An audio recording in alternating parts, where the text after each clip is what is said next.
हाँ जी, नमस्कार। स्वागत आप सभी का दीक्षा ई राइस प्लेटफॉर्म पर। साथियों, आज हम पढ़ने जा रहे हैं इंडियन ज्योग्राफी, और इंडियन ज्योग्राफी में हम शुरुआत से भारत का भौतिक स्वरूप ले रहे हैं। कोशिश है अंत तक हम इसको लेकर जाएंगे, और आशा है कि आप इससे बहुत ज़्यादा लाभान्वित होंगे, है ना, क्योंकि आप हमसे जुड़े हो। सुनिश्चित रूप से आप सफलता को प्राप्त करोगे, हम यही आशा आपसे रखते हैं, और शायद आपकी भी हमसे यही आशा होगी। तो चलिए हम शुरुआत करते हैं भारत का भौतिक स्वरूप। लेकिन उससे पहले हम जानेंगे भारत का एक सामान्य परिचय, यानी भारत जो है उसका एक संदर्भित सामान्य परिचय हम देखेंगे कि भारत किस संदर्भ में है, उसका एक सामान्य परिचय क्या हो सकता है। ठीक है, नेक्स्ट हम बात करें तो देखो, सामान्य परिचय में हम सबसे पहले लेते हैं कि भारत की विश्व में स्थिति क्या है, भारत की ग्लोब पर स्थिति क्या है। तो ये ग्लोब है, भारत की ग्लोब पर स्थिति क्या है। तो हम पढ़ते आए हैं कि भारत की ग्लोब पर स्थिति जो है वो उत्तरी पूर्वी है, यानी भारत तो उत्तरी पूर्वी गोलार्ध में है। कौन से गोलार्ध में भाई? उत्तरी पूर्वी गोलार्ध में। भारत कौन से गोलार्ध में है? उत्तरी पूर्वी गोलार्ध में। वो कैसे है तो थोड़ा ध्यान देना कि ये आपकी 0 डिग्री अक्षांश रेखा है। कौन सी रेखा है भाई? 0 डिग्री अक्षांश रेखा। इस 0 डिग्री अक्षांश रेखा को हम बोलते हैं भूमध्य रेखा। क्या बोलते हैं? भूमध्य रेखा भी बोलते हैं, और इसे हम विषुवत रेखा भी कहते हैं। क्या कहते हैं? विषुवत रेखा भी कहते हैं। इस 0 डिग्री अक्षांश रेखा को हम भूमध्य रेखा भी कहते हैं और विषुवत रेखा भी कहते हैं। क्यों कहते हैं विषुवत रेखा या भूमध्य रेखा? भूमध्य रेखा तो आप जानते हो कि ये पृथ्वी को 2 बराबर भागों में बांटती है, यानी ग्लोब को 2 बराबर भागों में बांटती है, इसलिए इसको भूमध्य रेखा कहते हैं। समझ गए बात को? कुल मिलाकर के सूर्य इस पर 2 बार चमकता है, यानी ज़्यादातर सूर्य की रोशनी इस पर रहती ही रहती है। कुल मिलाकर के 0 डिग्री अक्षांश रेखा है, क्योंकि 0 के बाद 90 तक शुरुआत यहाँ तक होती है इसकी, इधर 90 डिग्री तक अक्षांश रेखाएं फैली हुई है। अब बात आती है कि भारत, अभी हम अक्षांश और देशांतर का विस्तार नहीं पढ़ रहे हैं। अक्षांश और देशांतर जो है ये विशेष रूप से हम वर्ल्ड ज्योग्राफी का पार्ट है, और वर्ल्ड ज्योग्राफी में हम पढ़ चुके हैं कि भाई साहब अक्षांश रेखाएं कौन सी होती है, क्या होती है और कितनी होती है, ठीक है, और उनका क्या काम होता है। वहीं देशांतर रेखाओं का भी इसी संदर्भ में हम पढ़ चुके हैं। कुल मिलाकर के हम इंडियन ज्योग्राफी पढ़ रहे हैं, तो इंडिया की स्थिति हम देख रहे हैं, भारत की स्थिति हम देख रहे हैं कि 0 डिग्री अक्षांश रेखा या भूमध्य रेखा या फिर क्या है विषुवत रेखा, यानी भारत 0 डिग्री अक्षांश रेखा के कहाँ पर स्थित है। तो ध्यान देना, 0 डिग्री अक्षांश रेखा, भूमध्य रेखा या फिर विषुवत रेखा के भारत किधर है भाई? उत्तर की ओर। ये उत्तर है, ये दक्षिण है, ये पूर्व है, और ये क्या है? पश्चिम है। यानी 0 डिग्री अक्षांश रेखा के भारत किधर है भाई? उत्तर में है। कुल मिलाकर के पृथ्वी को हम 2 गोलार्धों में बांटते हैं अक्षांशीय दृष्टिकोण से। कौन से दृष्टिकोण से? अक्षांशीय दृष्टिकोण से हम पृथ्वी को 2 गोलार्धों में बांटते हैं। एक गोलार्ध हो गया उत्तरी गोलार्ध, और दूसरा गोलार्ध हो गया दक्षिणी गोलार्ध। तो भारत कौन से गोलार्ध में है? उत्तरी गोलार्ध में। भारत कौन से गोलार्ध में है भाई? उत्तरी गोलार्ध में है। बात समझ में आ गई होगी कि भारत कौन से गोलार्ध में है? उत्तरी गोलार्ध में है। कैसे है भारत उत्तरी गोलार्ध में? तो ध्यान देना कि कुल मिलाकर के भारत 0 डिग्री अक्षांश रेखा के किधर है भाई? उत्तर में है। तो एक प्रश्न और हो जाता है कि भारत से जो भी अक्षांश रेखाएं गुजरेंगी वो सारी की सारी क्या होंगी? उत्तरी अक्षांश। क्या होंगी? यानी भारत से जो भी अक्षांश रेखाएं गुजरेंगी वो सारी की सारी क्या होंगी? उत्तरी अक्षांश होंगी। क्लियर होगा आपके? दूसरी बात है देशांतर। ये आपकी 0 डिग्री देशांतर रेखा, ये क्या है? ये आपके 0 डिग्री देशांतर रेखा है। कौन सी डिग्री देशांतर रेखा है भाई? 0 डिग्री देशांतर रेखा है, जिसको हम बोलते हैं प्रधान याम्योत्तर रेखा। क्या बोलते हैं हम? प्रधान याम्योत्तर रेखा, या फिर बोलते हैं 0 डिग्री देशांतर रेखा। 0 डिग्री देशांतर रेखा। तो 0 डिग्री देशांतर रेखा के भारत किधर है? पूर्व में है। किधर है भाई? 0 डिग्री देशांतर रेखा के भारत पूर्व में है। तो कुल मिलाकर के भारत देशांतरीय दृष्टिकोण से पूर्वी गोलार्ध में है। देशांतरीय दृष्टिकोण से भारत कौन से गोलार्ध में है? पूर्वी गोलार्ध में है। क्यों? क्योंकि भारत प्रधान याम्योत्तर रेखा या 0 डिग्री देशांतर रेखा के पूर्व में स्थित है। किधर स्थित है? पूर्व में। हालांकि ये प्रधान याम्योत्तर रेखा आड़ी टेढ़ी रेखा है ना। कैसे है, क्यों है, ये सब हम GMT के समय पढ़ चुके हैं। अब कुल मिलाकर के ये सामान्य सी बातें हैं कि प्रधान याम्योत्तर रेखा या 0 डिग्री अक्षांश रेखा के भारत किधर स्थित है? पूर्व में स्थित है। यानी कुल मिलाकर देशांतरीय दृष्टिकोण से भारत पूर्वी गोलार्ध में है, और अक्षांशीय दृष्टिकोण से भारत उत्तरी गोलार्ध में है। तो इसलिए बात समझ में आ गई होगी कि भारत उत्तरी पूर्वी गोलार्ध में है। कैसे है? अक्षांशीय दृष्टिकोण से उत्तरी गोलार्ध में और देशांतरीय दृष्टिकोण से पूर्वी गोलार्ध में। कुल मिलाकर के भारत जो है वो उत्तरी पूर्वी गोलार्ध में है। ये तो है विश्व में यानी ग्लोब पर भारत की स्थिति। अब हमें देखना है एशिया में भारत की स्थिति क्या है। तो ये अपने एशिया का मैप है और एशिया में हम देखेंगे भारत की स्थिति क्या है।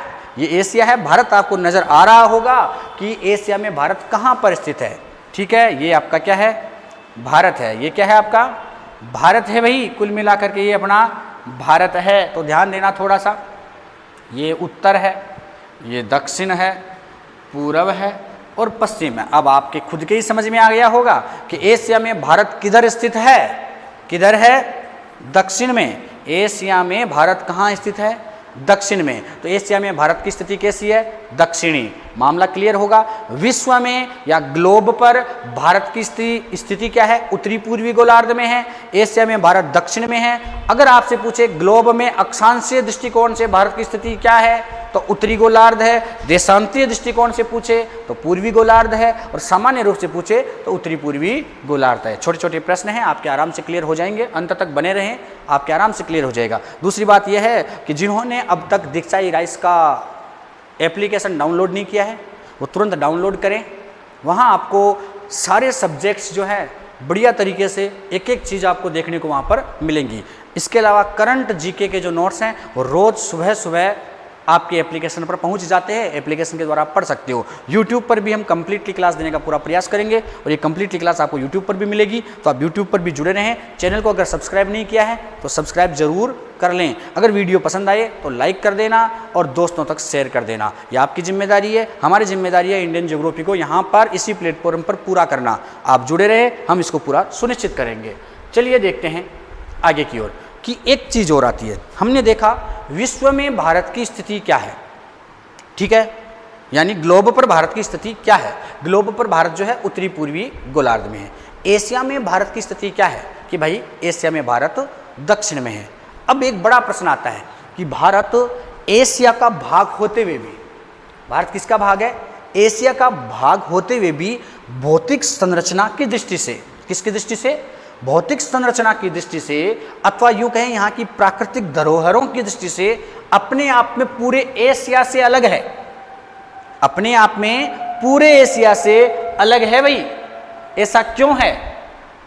इसके पीछे क्या कारण है कि ये एशिया से अपने आप में अलग है? तो थोड़ा ध्यान देना कि भारत अपने आप में एक उपमहाद्वीप है। भारत अपने आप में क्या है? एक उपमहाद्वीप है। आप देख रहे होंगे ये भारत है और ये अपने आप में एक क्या है? उपमहाद्वीप है। तो भारत की जब आप महाद्वीपीय विस्थापन का सिद्धांत पढ़ोगे, अभी आगे हम महाद्वीपीय विस्थापन का सिद्धांत पढ़ेंगे, उस समय और जानेंगे कि भारत उपमहाद्वीप कैसे है।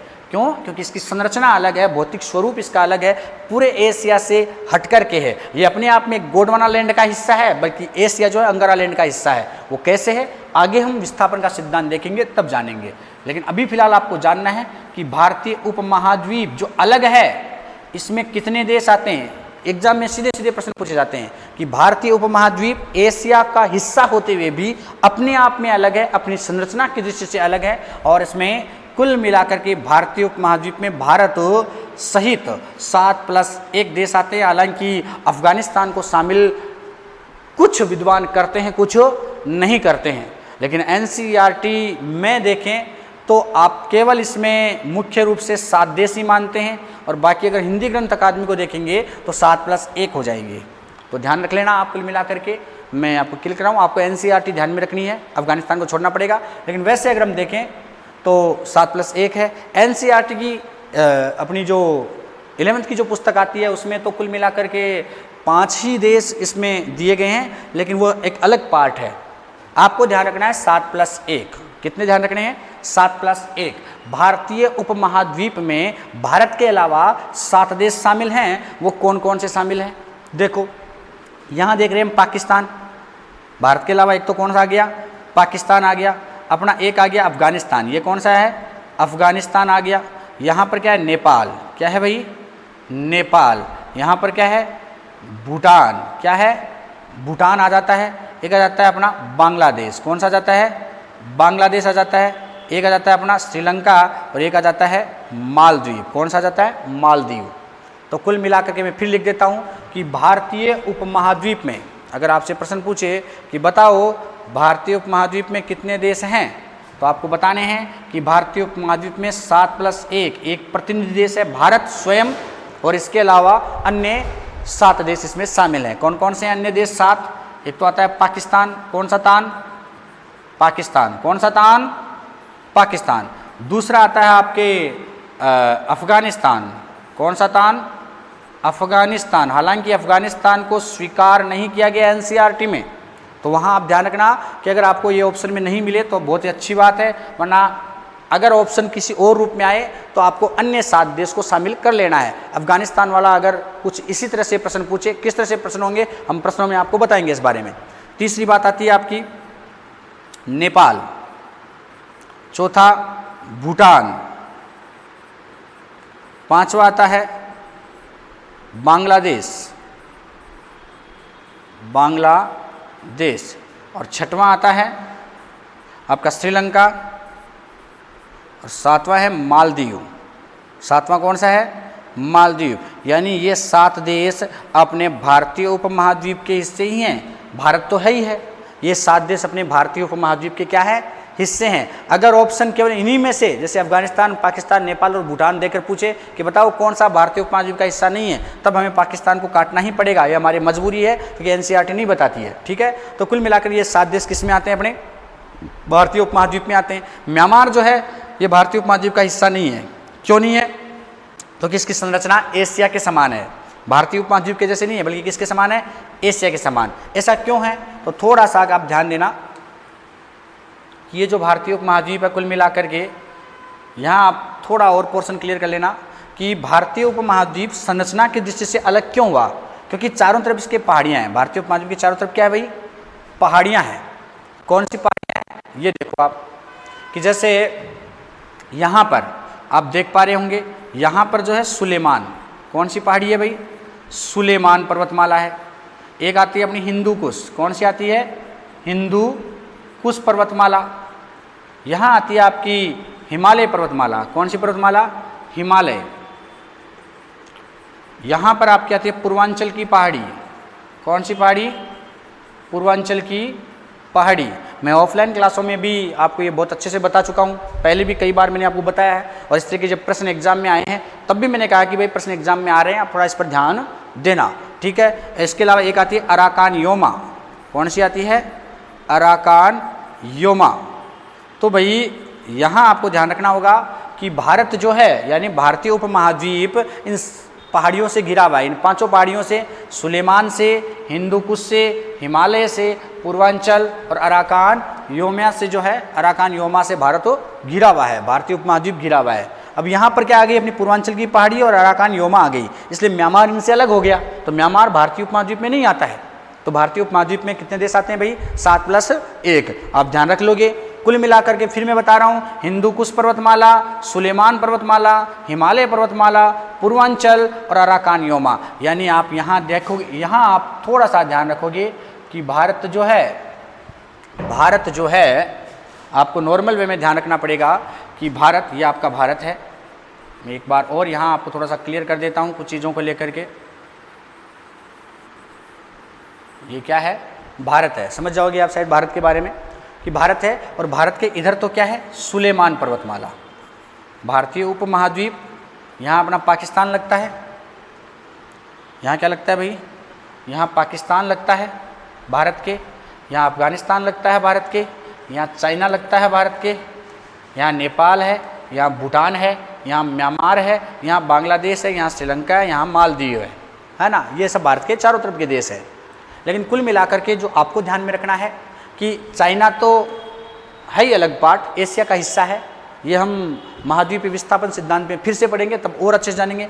म्यांमार जो है ये पर्वतमाला इसको अलग कर रही है, पूर्वांचल और अराकान योमा, तो ये दोनों हट गए साहब, है ना। अब बच गए जो देश किसके हिस्से हो गए, भारतीय उपमहाद्वीप में। तो भारतीय उपमहाद्वीप में जो देश आए हैं वो आपको क्लियर होंगे शायद कि पाकिस्तान, अफगानिस्तान, नेपाल, भूटान, बांग्लादेश, श्रीलंका और मालदीव, ये किस में आते हैं, अपने भारतीय उपमहाद्वीप में आते हैं। दूसरी बात आती है कि भारतीय उपमहाद्वीप को कौन सी पर्वतमालाओं ने घेर रखा है।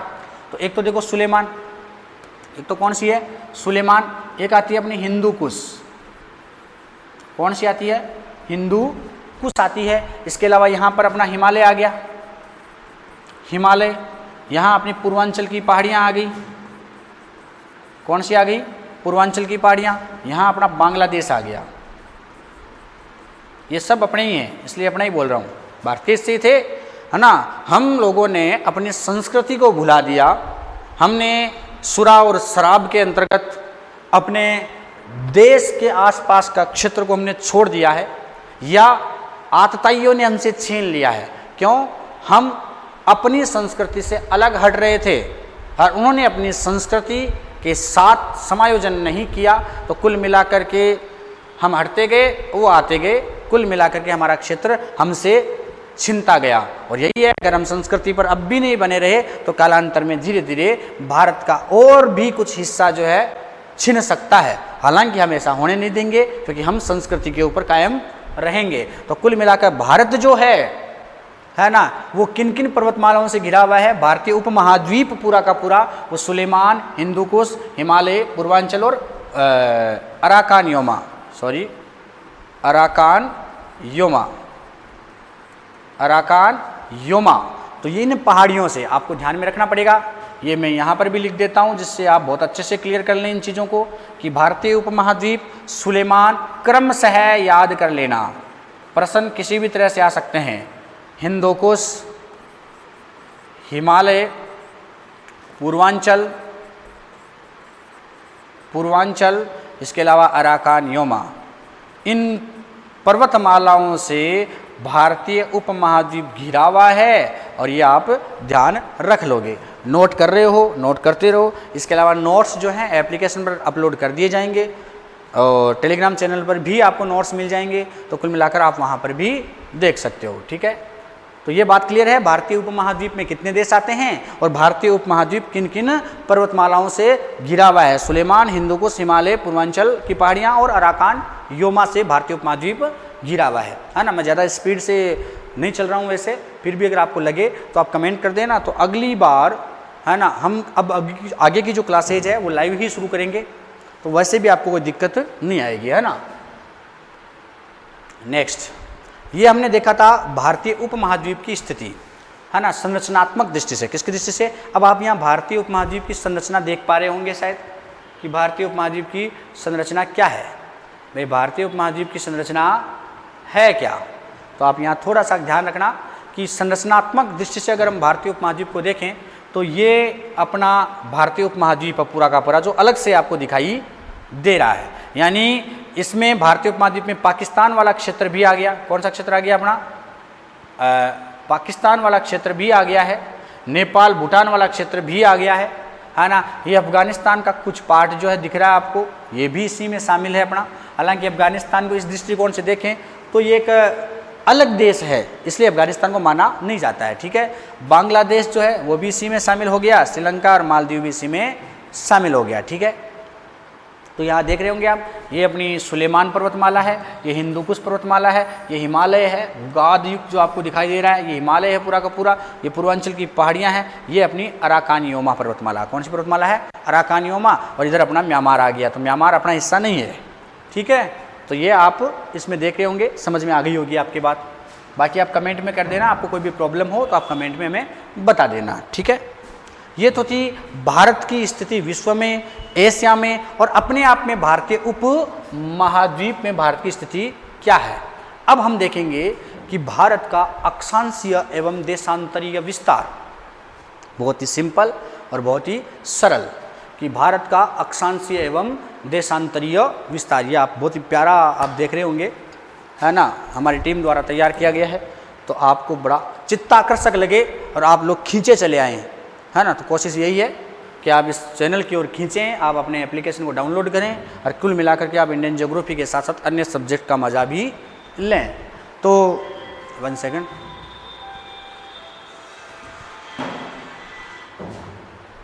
हाँ भाई, तो भारत का अक्षांशीय एवं देशांतरीय विस्तार जो है हम पढ़ रहे हैं।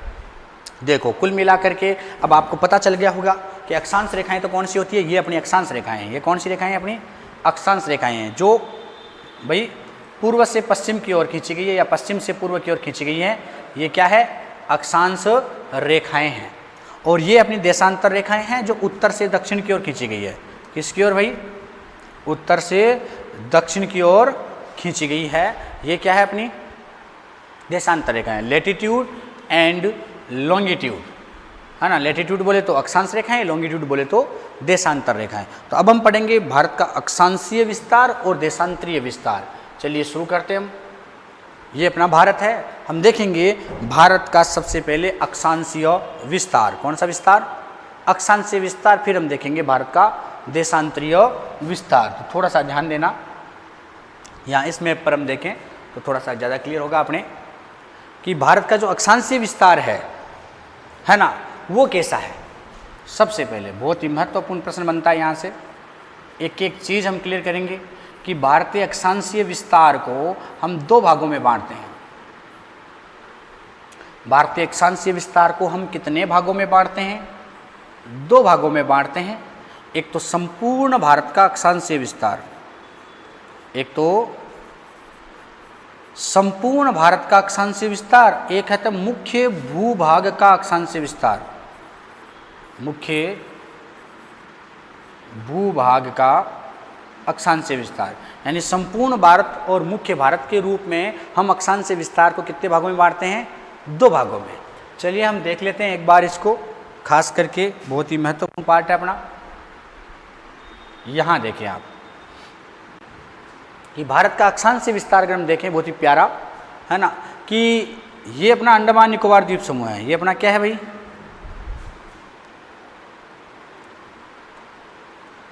ये अपना क्या है? अंडमान निकोबार द्वीप समूह है, ठीक है। इधर ये अपना आ गया लक्षद्वीप। ये अपना क्या आ गया? लक्षद्वीप, ठीक है। तो मुख्य भूभाग में तो केवल और केवल ये वाली स्थिति आएगी।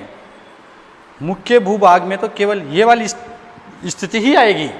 लेकिन अगर संपूर्ण भारत की जब बात की जाए तो उसमें अंडमान निकोबार द्वीप समूह और लक्षद्वीप भी शामिल हो जाएंगे, ठीक है। तो हम सबसे पहले देखेंगे कि भारत, संपूर्ण भारत का अक्षांशीय विस्तार, संपूर्ण भारत का बोले तो जिसमें द्वीप समूह भी शामिल हों, है ना, वो आता है संपूर्ण भारत। तो संपूर्ण भारत का जब अक्षांशीय विस्तार देखें तो यहाँ से जो अक्षांश रेखा हम खींचेंगे वो होगी 6 डिग्री 4 उत्तरी अक्षांश।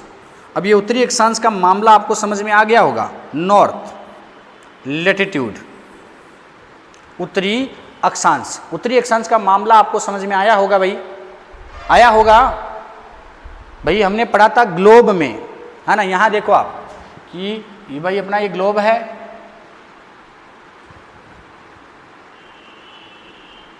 ये देखो यहाँ हमने पढ़ा है, एक सेकंड आप देख लें। ग्लोब में भाई अक्षांश रेखा के भारत किधर स्थित है? उत्तरी गोलार्ध में। इसलिए उत्तरी अक्षांश यानी भारत से जितनी भी अक्षांश रेखाएं जाएंगी वो सारी की सारी क्या होंगी? उत्तरी अक्षांश होंगे, है ना। बाकी देशांतर रेखा का हम देशांतर रेखा के समय पढ़ेंगे। हाँ, तो अब देखो कि यहाँ से जो रेखा गुजरेगी वो 6 डिग्री 4 उत्तरी अक्षांश होंगी। कौन सी होंगी? 6 डिग्री 4 उत्तरी अक्षांश। और यहाँ से जो रेखा गुजरेगी ये होगी 37 डिग्री 6 मिनट उत्तरी अक्षांश। 37 डिग्री 6 मिनट, यानी ये जो डिग्री का निशान है इसको हम बोलते हैं घंटा, है ना। और ये जो निशान है उसको हम बोलते हैं मिनट। क्या बोलते हैं? मिनट। तो कुल मिलाकर के 6 घंटे और 4 मिनट उत्तरी अक्षांश। यानी भारत का अक्षांशीय विस्तार कहाँ से शुरू होता है? 6 डिग्री 4 मिनट उत्तरी अक्षांश से। कहाँ समाप्त होता है? 37 डिग्री 6 मिनट उत्तरी अक्षांश पर। यानी भारत किन अक्षांशों के मध्य स्थित है? तो आप यहाँ आराम से बता सकते हो और बड़ी सरलता के साथ आप बता सकते हो कि भारत जो है वो 6 डिग्री 4 मिनट उत्तरी अक्षांश यानी नॉर्थ लेटीट्यूड से 37 डिग्री 6 मिनट नॉर्थ लेटीट्यूड में स्थित है, उत्तरी अक्षांश में स्थित है। क्लियर है मामला? यानी ये कहाँ पर, ये बिंदु कहाँ पर है? ये अंडमान निकोबार द्वीप समूह है। और अंडमान निकोबार द्वीप समूह में एक पॉइंट आता है इंदिरा पॉइंट। कौन सा पॉइंट आता है भाई? इंदिरा पॉइंट आता है, ये इंदिरा पॉइंट जो बिंदु है, यहाँ से अक्षांश विस्तार की शुरुआत होती है और यहाँ पर आता है इंदिरा कोल। यहाँ पर क्या आता है भाई? इंदिरा कोल। यहाँ पर आकर के अक्षांश विस्तार समाप्त हो जाता है। तो भारत का अक्षांश विस्तार, संपूर्ण भारत का अक्षांश विस्तार कहाँ से कहाँ तक है? इंदिरा पॉइंट से इंदिरा कोल। इंदिरा पॉइंट कहाँ है? अंडमान निकोबार द्वीप समूह में। इंदिरा पॉइंट कहाँ है भाई? अंडमान निकोबार द्वीप समूह में है। जबकि इंदिरा कोल कहाँ है? लद्दाख वाले क्षेत्र में। कौन से क्षेत्र में? अपना लद्दाख। अभी लद्दाख अलग से अपना यूटी बन चुका है, केंद्र शासित प्रदेश बन चुका है। पहले यहाँ जम्मू कश्मीर था, अब जम्मू कश्मीर नीचे वाला पार्ट है और ये पूरा का पूरा लद्दाख क्षेत्र है, ये अपने आप में एक यूटी बन गया है, केंद्र शासित प्रदेश बन गया है। तो इंदिरा कोल किसका हिस्सा है? फिलहाल लद्दाख का हिस्सा है। ठीक है, पहले जम्मू कश्मीर में आता था, अब किस में आता है? ये लद्दाख में। क्लियर होगा? तो भारत का अक्षांश विस्तार कहाँ से कहाँ तक है? अंडमान निकोबार से लद्दाख तक, या फिर इंदिरा पॉइंट से इंदिरा कोल तक। यानी भारत में हर तरफ क्या है? इंदिरा ही इंदिरा।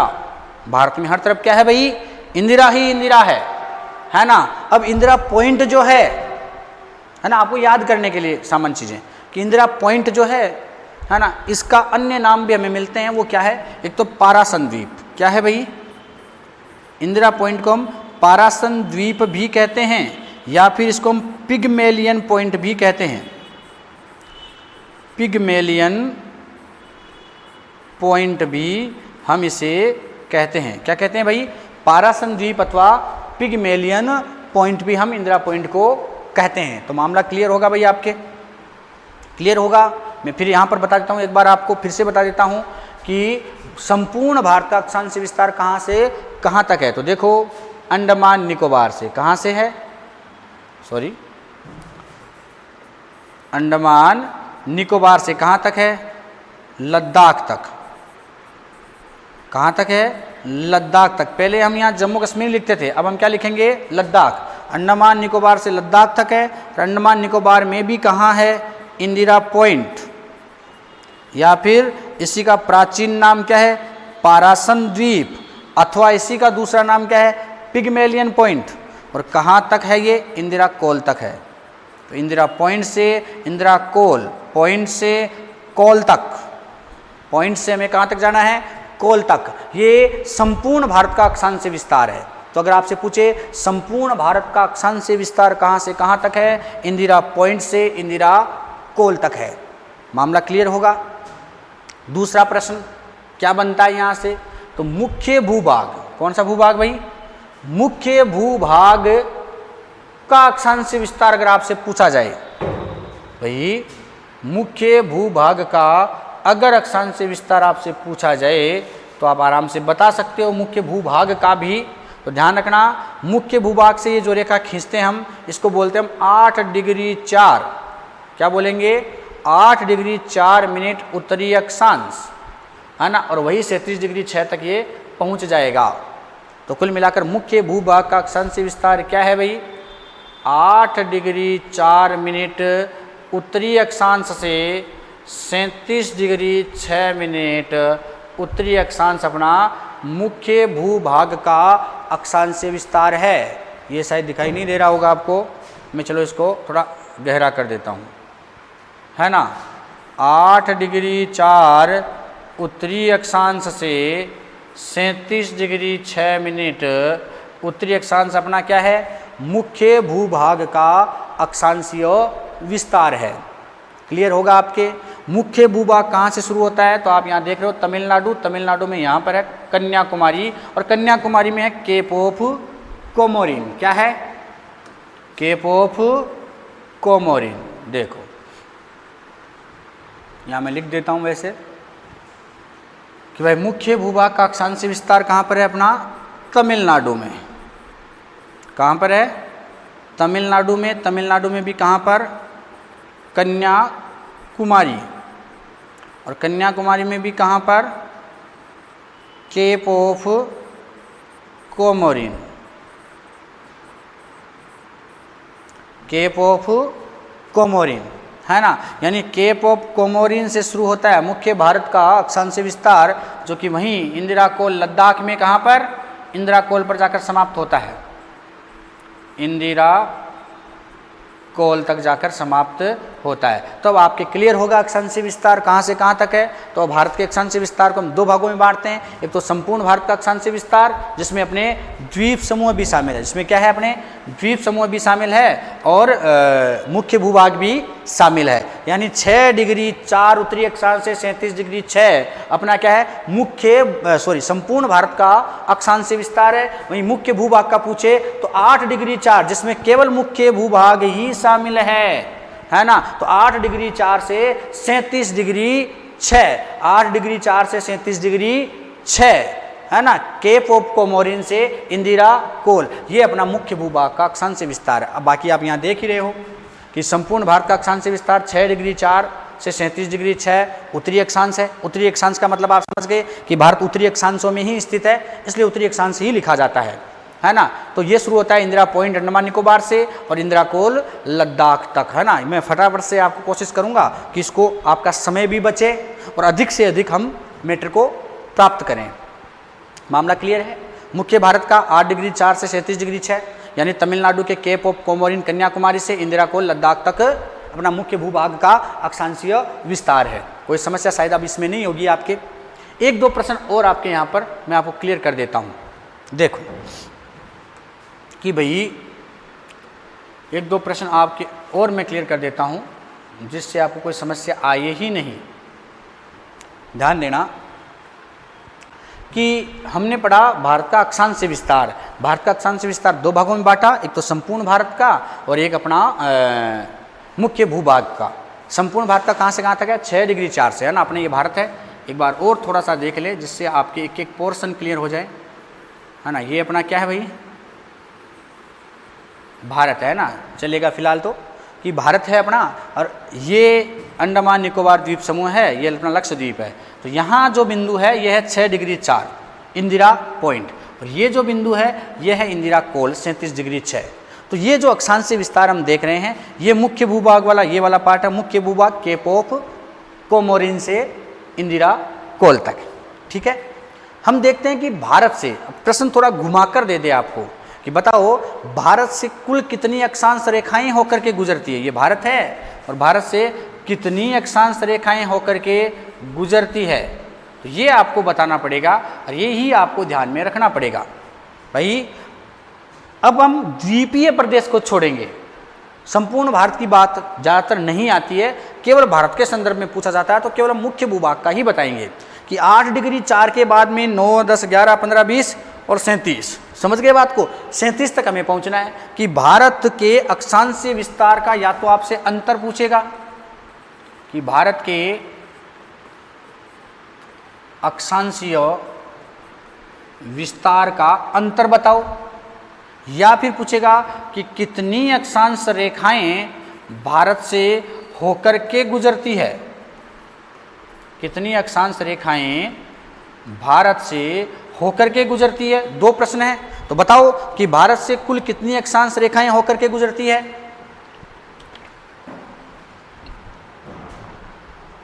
बताओ, कुछ नहीं करना।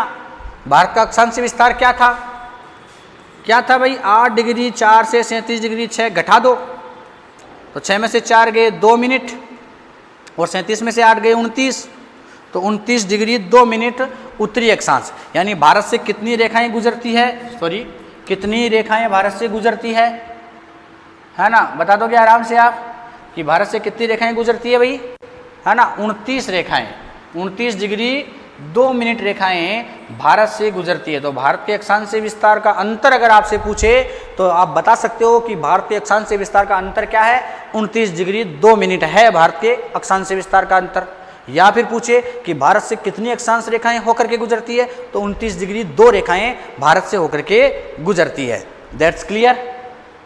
यहाँ तक का मामला आपके शायद क्लियर होगा। और कोई समस्या आए तो आप कमेंट बॉक्स में डालना, हम जरूर आपको देखेंगे और अगली क्लास जो लाइव होगी उसमें इस पर हम चर्चा परिचर्चा करेंगे, ठीक है। अब देखो कि हमने अक्षांशीय विस्तार पढ़ा, हम देशांतरीय पढ़ेंगे, उससे पहले हम कर्क रेखा को देख लेते हैं थोड़ा, क्योंकि वो भी एक अक्षांश का पार्ट है ना। तो भारत के लगभग बीचों बीच से, भारत के लगभग बीचों बीच से जो है वो अपनी कर्क रेखा गुजरती है। कौन सी रेखा गुजरती है भाई, कर्क रेखा। ये भारत है, ये अपना सरक्रीक वाला क्षेत्र है ना, गुजरात वाला पार्ट है। और ये राजस्थान को स्पर्श करते हुए अपनी कौन सी रेखा है भाई? कर्क रेखा गुजर रही है। कौन सी रेखा गुजर रही है? कर्क रेखा। तो भारत के लगभग बीचों बीच से कर्क रेखा गुजरती है, यानी कर्क रेखा भारत को लगभग 2 भागों में बांटती है। कौन सी रेखा? कर्क रेखा भारत को लगभग 2 भागों में बांटती है। ध्यान में रह जाएगा, है ना। आपको पता है भारत का सबसे बड़ा दिन, बताने की आवश्यकता ही नहीं है, आप खुद समझदार हैं, इस बारे में आप जानते हो। तो कमेंट बॉक्स में उत्तर लिखें, भारत का सबसे बड़ा दिन कौन सा होता है, सबसे छोटी रात कौन सी होती है। कुल मिलाकर आपको ये बताना होगा कि कर्क रेखा पर सूर्य सीधा कब चमकता है। ये आपके लिए प्रश्न है जो आप कमेंट बॉक्स में अभी बताओगे। तो तुरंत प्रभाव से आप कमेंट बॉक्स में उत्तर लिख दें, है ना। आगे बढ़ूँ उससे पहले आप उत्तर लिख दें कि भारत में जो कर्क रेखा को हम देख रहे हैं कि भारत के लगभग बीचों बीच से कौन सी रेखा गुजरती है भाई? कर्क रेखा गुजरती है। तो कर्क रेखा जो है भारत के कितने राज्यों से गुजरती है? सीधा प्रश्न ये है कि कर्क रेखा भारत के कितने राज्यों से गुजरती है। तो आपको पता है गुजरात। कौन सी रात? गुजरात। राजस्थान। कौन सा थान? राजस्थान। और उसके बाद आता है एमपी, मध्य प्रदेश, छत्तीसगढ़, झारखंड, पश्चिम बंगाल, फिर आ जाता है आपका त्रिपुरा और फिर मिजोरम। मैं यहाँ लिख देता हूँ एक बार और, जिससे आपकी हर चीज़ बिल्कुल और बहुत अच्छी तरह से क्लियर रहे। देखो कि भारत से कर्क रेखा जो है वो कितने राज्यों से गुजरती है? Number 1 Gujarat, number 2 Rajasthan, number 3 Madhya Pradesh, number 4 Chhattisgarh. वैसे समझ जाओगे आप, छत्तीसगढ़ को मैंने ऐसे ही लिख दिया है ना, छत्तीसगढ़। 5वां कौन सा है? बोलो फटाफट। झारखंड। 6वां कौन सा है? पश्चिम बंगाल,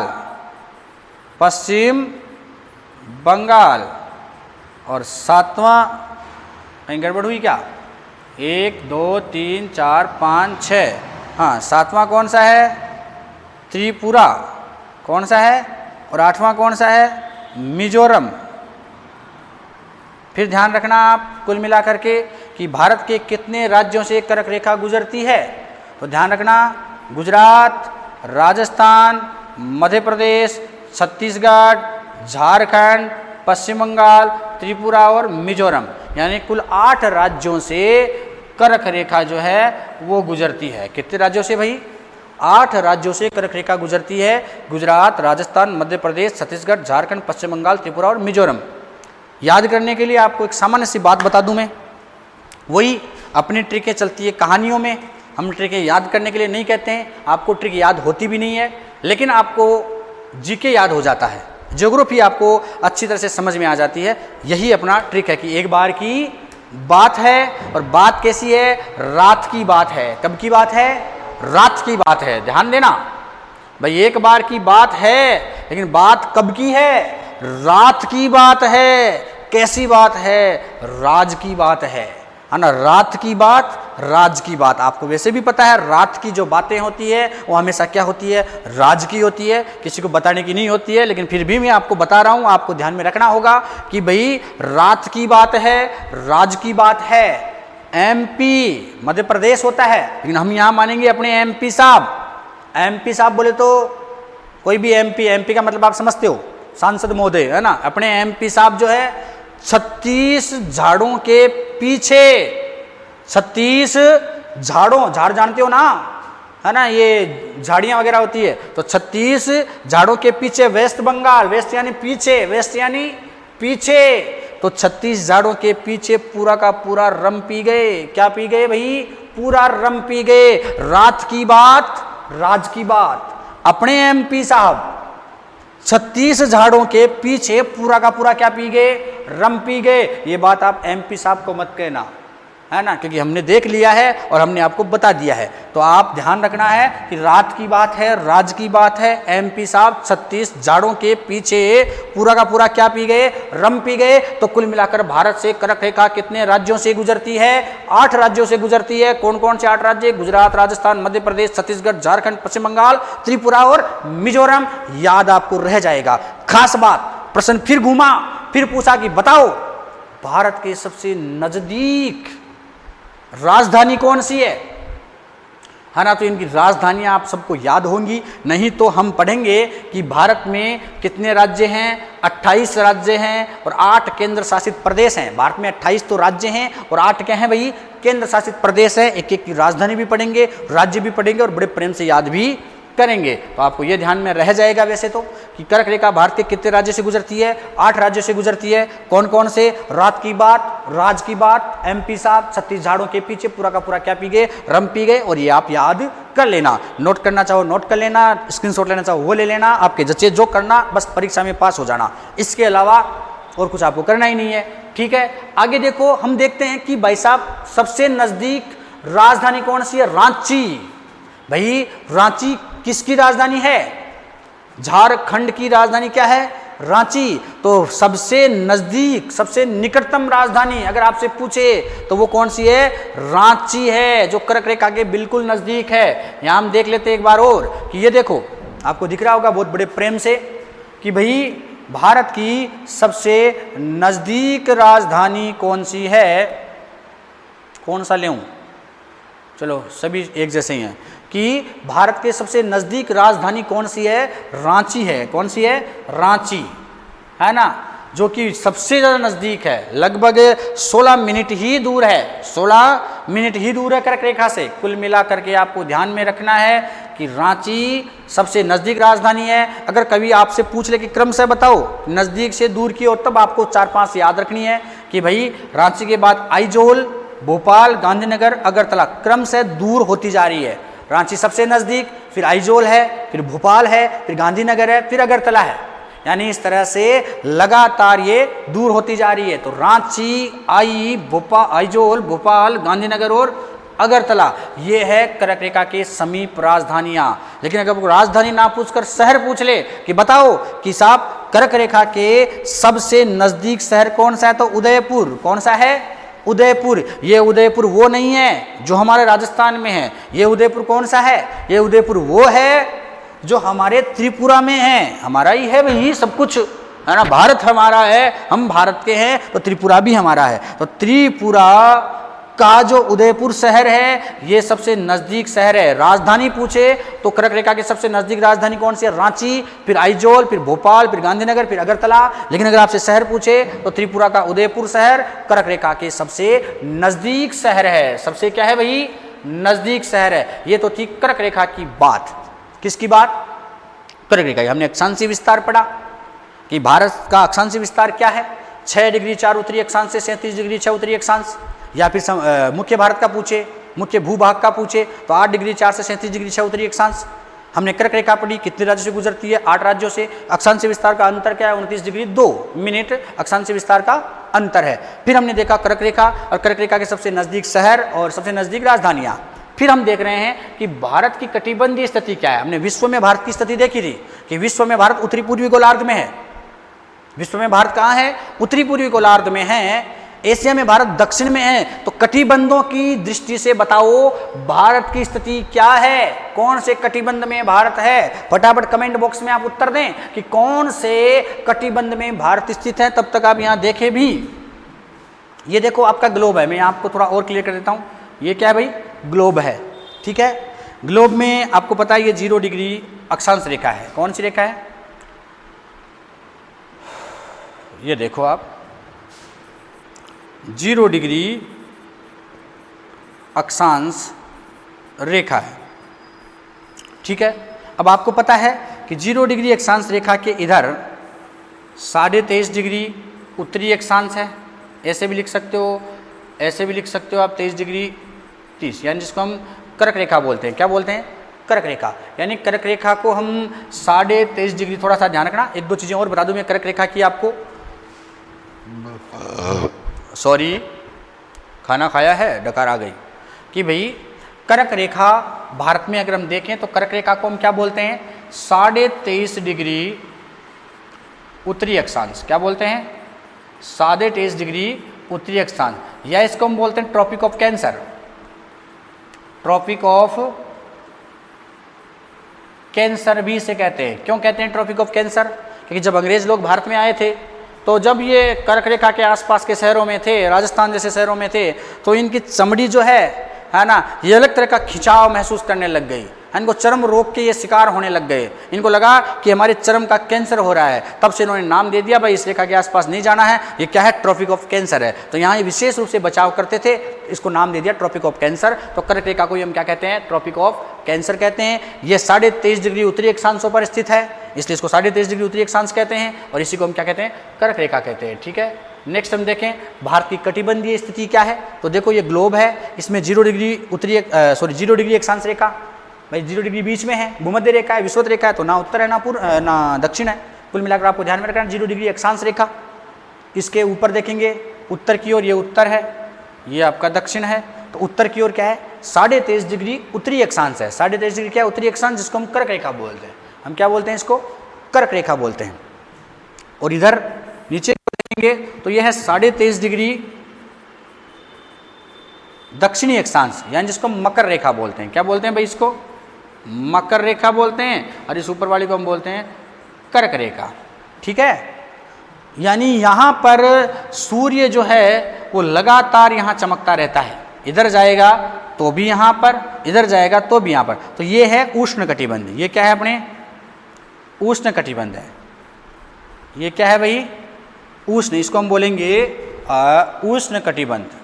देखो एक एक चीज़ आप क्लियर कर लोगे और आपको मज़ा आएगा अंत तक कि भाई हमारी इंडियन ज्योग्राफी बहुत अच्छे से क्लियर हो गई है, आप खुद ही कह दोगे। ये क्या है, उष्ण कटिबंध, यानी यहाँ पर गर्मी बहुत भयंकर रहती है, लगातार बारिश होती रहती है, यहाँ पर नमी बनी रहती है ना, उष्णता बनी रहती है, ये उष्ण कटिबंध है। ठीक है, ये क्या है भाई, उष्ण कटिबंध है। इसके ऊपर आप देखोगे कि यहाँ आप जाओगे, ये है 66.5 डिग्री। ये क्या है आगे, है ना, मैं इसको थोड़ा सही कर देता हूँ। ये लो, ये क्या है भाई, 66.5 डिग्री उत्तरी अक्षांश। क्या है ये, 66.5 डिग्री उत्तरी अक्षांश है ना। नीचे आओगे तो ये क्या है, ये भी 66.5 डिग्री दक्षिणी अक्षांश है। ये दक्षिणी अक्षांश है, ये उत्तरी अक्षांश है। मामला समझ में आया। तो यहाँ जो है इसको हम बोलते हैं शीतोष्ण कटिबंध। इसको हम क्या बोलते हैं, शीतोष्ण कटिबंध। क्या बोलेंगे भाई, मैं लिख देता हूँ यहाँ पर, इसको हम बोलेंगे शीतोष्ण कटिबंध। समझना भारतीय कटिबंधीय स्थिति कैसी है, आप एक पोर्शन क्लियर होगा और बड़े प्रेम से होगा, आप बने रहें अंत तक कि भाई ये शीतोष्ण कटिबंध है ना। यानी 23.5 डिग्री से 66.5 डिग्री तक क्या आता है, शीतोष्ण कटिबंध आता है। और इधर भी 23.5 से 66.5 तक क्या आता है, शीतोष्ण आता है। जबकि 0 से 23.5, 0 से इधर भी 23.5 क्या है, उष्ण कटिबंध है। क्या है, उष्ण कटिबंध है। अब भारत को देखते हैं एक बार, यहाँ तक आपको मामला समझ में आ गया। उष्ण कटिबंध कौन सा है, शीतोष्ण कौन सा है। ठीक है, ऊपर आ गया शीत कटिबंध, ये क्या हो गया, शीत कटिबंध हो गया। कुल मिलाकर हमें देखना है कि भारत की बात करें तो यहाँ से कर्क रेखा गुजरती है, और कर्क रेखा को हम बोलते हैं 23.5 डिग्री, सॉरी ऊपर तक ले गया मैं गलती से। देखो ये क्या है भाई अपनी, ये अपनी क्या है, ये है अपनी कर्क रेखा। ये क्या है, अपनी कर्क रेखा है, और इसको हम बोलते हैं 23.5 डिग्री उत्तरी अक्षांश। क्या बोलते हैं, 23.5 डिग्री उत्तरी अक्षांश बोलते हैं। अब कर्क रेखा जो है ये अपनी, ये रही कर्क रेखा। कर्क रेखा के इधर वाला भाग किस में आता है, उष्ण कटिबंध में। किस में आता है भाई, उष्ण कटिबंध में आता है। और कर्क रेखा के ऊपर वाला भाग किस में आता है, ये कर्क रेखा है, ये क्या है अपनी, ये कर्क रेखा है। कर्क रेखा के ऊपर वाला भाग किस में आता है, शीतोष्ण कटिबंध में। किस में आता है, शीतोष्ण कटिबंध में। आप समझना थोड़ा सा, क्योंकि रटने की चीज़ें नहीं है, ये समझने की चीज़ें हैं। भारत जो है ज्योग्राफिकल पोर्शन हमेशा समझ में आ गया तो मज़ा आ जाएगा आपको। यानी ऊपर वाला भारत किस में है, शीतोष्ण कटिबंध में है। निचले वाला भारत किस में है, उष्ण कटिबंध में। यानी उत्तर भारत तो किस में है, शीतोष्ण कटिबंध में, और दक्षिण भारत किस में है, उष्ण कटिबंध में।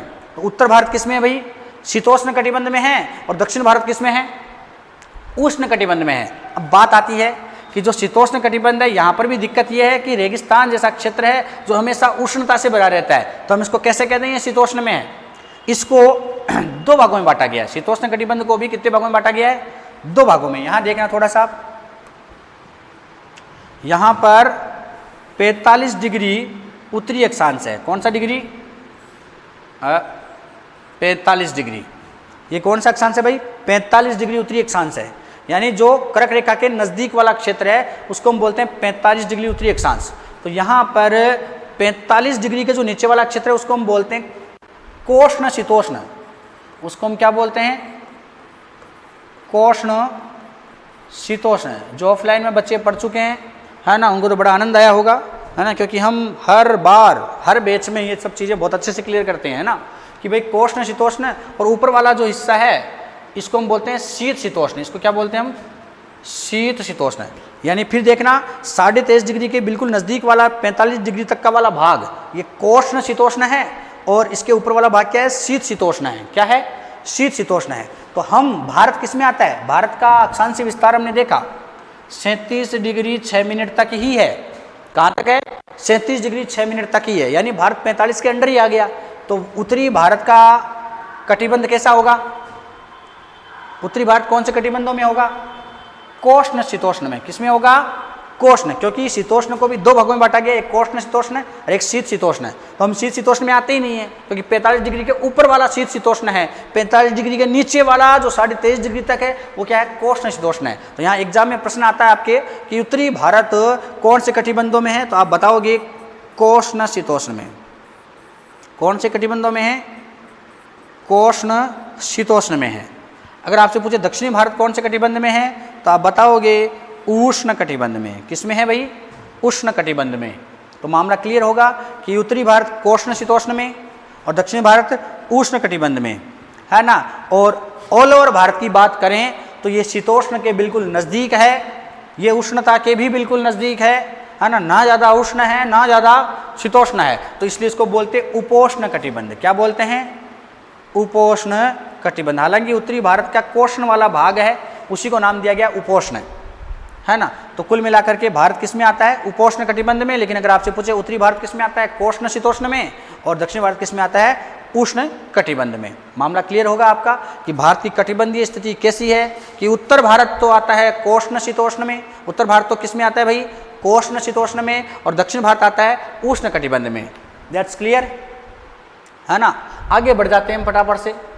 कुल मिलाकर के अब देखो, है ना, हम थोड़ा कुछ चीज़ों को क्लियर करें उससे पहले मैं आपको बता दूं कुछ और भाग आपको, कि ये तो था भारत का अक्षांशीय विस्तार। क्या था, अक्षांशीय विस्तार, भारत की अक्षांशीय स्थिति, भारत में कर्क रेखा और भारत में विशेष रूप से कटिबंधीय स्थिति।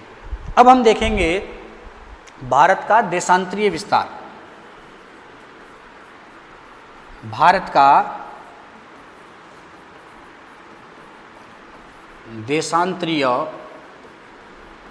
विस्तार, बड़ा ही मनमोहक टॉपिक, भारत का देशांतरीय विस्तार। थोड़ा ध्यान देना, वही बात, ये अपना क्या है, ये अपना क्या है भाई, जानते हो, ये अपना भारत है, ये अपना क्या है, भारत है ना। और हम पढ़ रहे हैं भारत का देशांतरीय विस्तार। तो उत्तर से दक्षिण तक जो रेखाएं खींची जाती है वो देशांतर रेखाएं होती है, ये आपको पता ही है।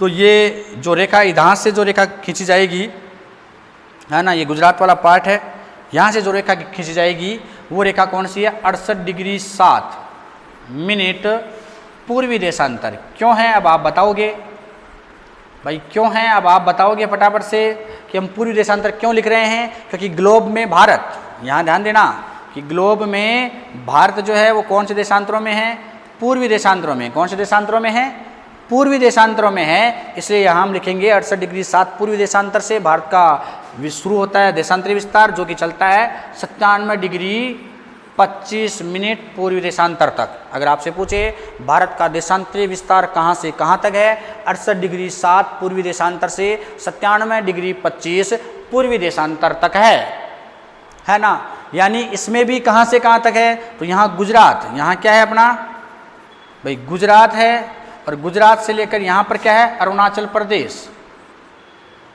सॉरी लिखने में नहीं आ रहा तो यहाँ लिख देता हूँ मैं, अरुणाचल प्रदेश। ध्यान में रह जाएगा कि गुजरात से अरुणाचल प्रदेश तक हमारा देशांतरीय विस्तार है 68 डिग्री 7 मिनट से 97 डिग्री 25 मिनट पूर्वी देशांतर तक। गुजरात में भी कौन सा शहर अगर आपसे पूछे तो सरक्रीक क्षेत्र आता है, यानी सरक्रीक क्षेत्र किस में आता है, कच्छ जिले में आता है। किस में आता है, कच्छ जिले में। और इसमें भी एक गांव है गुहर मोती। कौन सा गांव है, गुहर मोती। मोती ध्यान रखना आप, है ना, मोत फोत मत करना, गुहर मोती। फिर मैं रिपीट कर रहा हूं कि भाई भारत जो है उसका देशांतरीय विस्तार कहां से कहां तक है, 68 डिग्री 7 पूर्वी देशांतर से 97 डिग्री 25 मिनट पूर्वी देशांतर है, जो कि गुजरात से अरुणाचल प्रदेश तक है। गुजरात में भी सरक्रीक क्षेत्र का कच्छ जिला, और कच्छ जिले में गुहर मोती गांव है, वहां से अक्षांशीय विस्तार की देशांतरीय विस्तार की शुरुआत होती है, जो कि अरुणाचल प्रदेश में अंजाव जिला। अरुणाचल प्रदेश में कौन सा जिला है, अंजाव जिला। और अंजाव में भी गांव कौन सा है भाई, किबिथू। कौन सा गांव है, किबिथू गांव है। तो ध्यान में रह जाएगा आपका कि भारत का देशांतरीय विस्तार कहां से कहां तक है। भारत का देशांतरीय विस्तार जो है वो कहां से कहां तक है कि भाई गुजरात से अरुणाचल प्रदेश तक है, सरक्रीक से अंजाव तक है, कच्छ जिले में है सरक्रीक, गुहर मोती गांव से किबिथू तक है। गुहर मोती गांव से कहां तक है, किबिथू तक, यानी 68 डिग्री 7 से 97 डिग्री 25 में। और नोट कर देता हूं जिससे आपके और क्लियर हो जाए कि भारत का देशांतरीय विस्तार 68 डिग्री 7 मिनट पूर्वी देशांतर ईस्ट लॉन्गिट्यूड से 97 डिग्री 25 मिनट ईस्ट लॉन्गिट्यूड पूर्वी देशांतर, है ना, लॉन्गिट्यूड मतलब देशांतर, 68 डिग्री 7 मिनट पूर्वी देशांतर से 97 डिग्री 25 पूर्वी देशांतर तक है भारत का देशांतरीय विस्तार।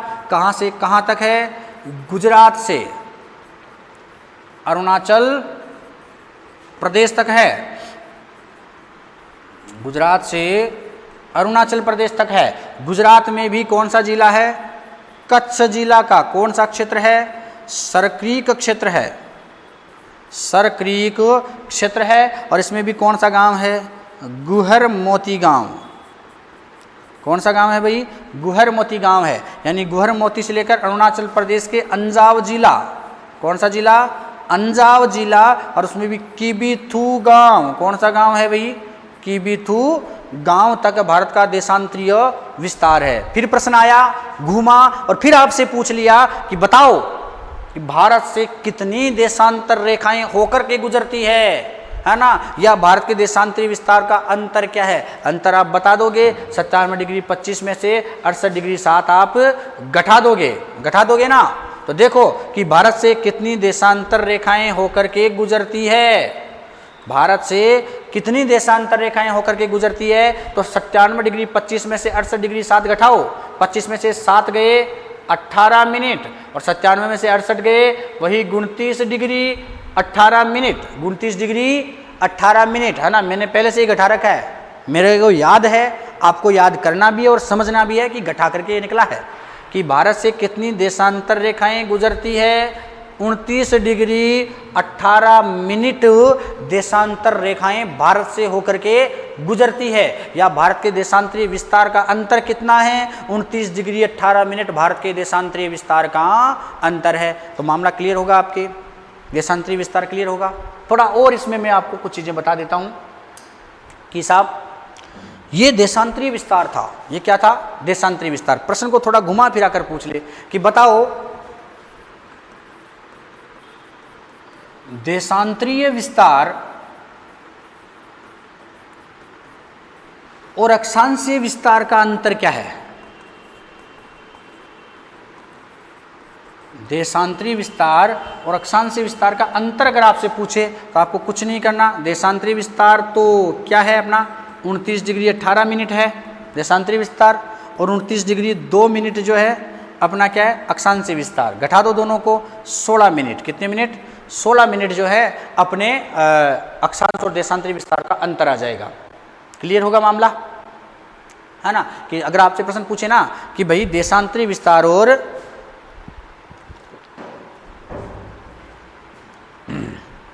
अक्षांशीय विस्तार का अंतर क्या है, तो 29 डिग्री 18 जो देशांतरीय विस्तार है और 29 डिग्री 2 मिनट जो अपना अक्षांशीय विस्तार है, इन दोनों को घटा दो, आ जाएगा 16 मिनट अपना देशांतरीय और अक्षांशीय विस्तार का अंतर।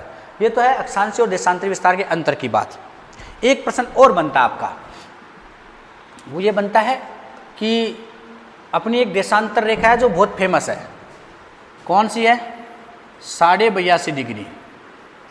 कौन सी भाई, मैं ऐसे लिख रहा हूँ, आप ऐसे भी लिख सकते हो, 82 डिग्री 30 मिनट, 82.5 डिग्री, जिसको हम बोलते हैं IMT। क्या बोलते हैं, इंडियन मेन टाइम, इंडियन मुख्य समय रेखा, भारतीय मुख्य समय रेखा आप बोल सकते हो इसे, भारतीय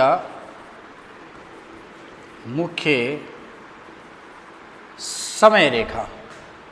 मैं थोड़ा फास्टली चल रहा हूँ, तो अगर आपको कहीं समझ में नहीं आया तो वीडियो को पॉज करके भी देख सकते हो, है ना, तो रोक करके पॉज करके आप इसको देख सकते हो, है ना। बाकी लाइव में जब हम क्लासेस शुरू करेंगे, अगली जो क्लास है कल से, वो अपनी लाइव शुरू होंगी और उसमें हम बड़े प्रेम से आराम से चलते रहेंगे। ये थोड़ा फास्टली खींच रहा हूँ कि एक टॉपिक जो है एक छोटे वीडियो में थोड़ा ज़्यादा मैटर आप तक पहुँच जाए, ज़्यादा आप कवर कर सको, क्योंकि आपके एग्ज़ाम नज़दीक है और मैं चाहता हूँ कि इस एग्ज़ाम में आपको सिलेक्शन का आधार हमारी क्लासेज बने ही बने, क्योंकि आप हमारे साथ जुड़े हो तो आपके साथ सफलता जुड़ेगी, हम ये मानते हैं। ठीक है, तो 82.5 डिग्री पूर्वी देशांतर रेखा की हम बात कर रहे हैं, इंडियन मेन टाइम देशांतर की हम बात कर रहे हैं, भारतीय मुख्य समय रेखा की हम बात कर रहे हैं। तो देखो ये अपना भारत है, ये अपना क्या है भाई, ये अपना क्या है, आज के लिए काफ़ी है वैसे, है ना। हम काफ़ी लंबी चौड़ी बातें कर चुके हैं इस बारे में, है ना, और भी हम चाहेंगे तो ये बातें हम जरूर करेंगे, है ना। अगली क्लास हम और बेहतरीन आपके सामने लेकर आएंगे। अब हम जो क्लासेस शुरू करेंगे वो लाइव शुरू करेंगे, है ना। तो यूट्यूब चैनल पर हमारी क्लासें कंटिन्यू लाइव आएंगी। समय जो है हम शाम तक यूट्यूब पर डाल देंगे कि कौन सी क्लास किस समय होगी। हमारी लगभग सभी क्लासें लाइव होंगी यूट्यूब पर। एक CET का एक बैच है वो भी लाइव लेकर आएंगे, 2nd ग्रेड का बैच है, उसको भी हम चर्चा कर रहे हैं। तो जल्द ही हम अपनी यूट्यूब पर क्लासेस लाइव होंगी और निःशुल्क क्लासेस अपनी लाइव चलेंगी यूट्यूब पर, है ना। एप्लीकेशन पर भी हमारी क्लासेज हैं, तो आप यहाँ पर भी एप्लीकेशन दीक्षा ई-राइस को आप डाउनलोड करके वहाँ पर अपनी क्लासेस देख सकते हो, है ना। कोशिश करेंगे आपको बेहतर से बेहतर हम दें और आप ज़्यादा से ज़्यादा सीख पाएँ, है ना। और हमसे आप जुड़े हो, मैं फिर कह रहा हूँ, आप हमसे जुड़े हो, निश्चित रूप से आप सफलता की ओर अग्रसर हो रहे हो, ये हम मानते हैं और आपको भी ये मानना चाहिए। ठीक है, तो अगर आपको ये वीडियो, ये क्लासेज आपको पसंद आई है तो आप इस चैनल को ज़्यादा से ज़्यादा शेयर करें, लाइक करें और सब्सक्राइब अगर नहीं किया तो कर लें। एप्लीकेशन अगर डाउनलोड नहीं किया तो वो भी करें। ठीक है, जय हिंद, जय भारत।